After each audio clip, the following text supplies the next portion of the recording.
Jeshi la Polisi mkoa wa Kaskazini Pemba limepokea taarifa ya kujinyonga kwa watoto wawili wa kike ambao walikuwa ni mapacha wenye umri wa miaka 11 ambao walikuwa wanasoma darasa la 5 katika skuli ya Kizimbani, wilaya ya Wete. Tukio hilo la kujinyonga la hawa watoto tumelipokea jana tarehe 17 mwezi wa 11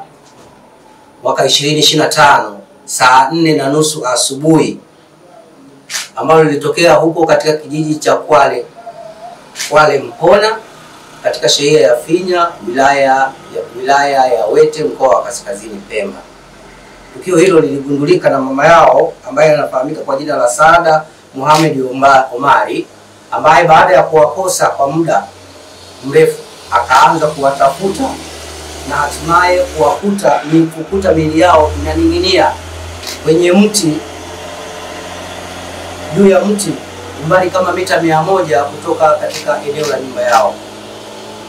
Miili yao imefanywa uchunguzi na daktari dhamana wa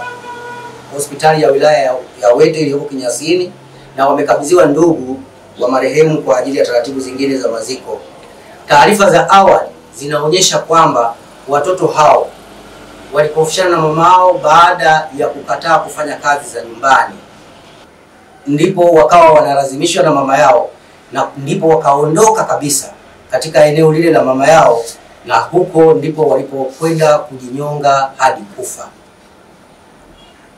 Hata hivyo, Jeshi la Polisi mkoa wa Kaskazini Pemba tunaendelea na uchunguzi zaidi kubaini kama tukio hilo kweli lilisababishwa tu na sababu hiyo ya watoto hao kugombana na mama yao mzazi, au kuna chanzo kingine ambacho kilipelekea watoto hao kujinyonga.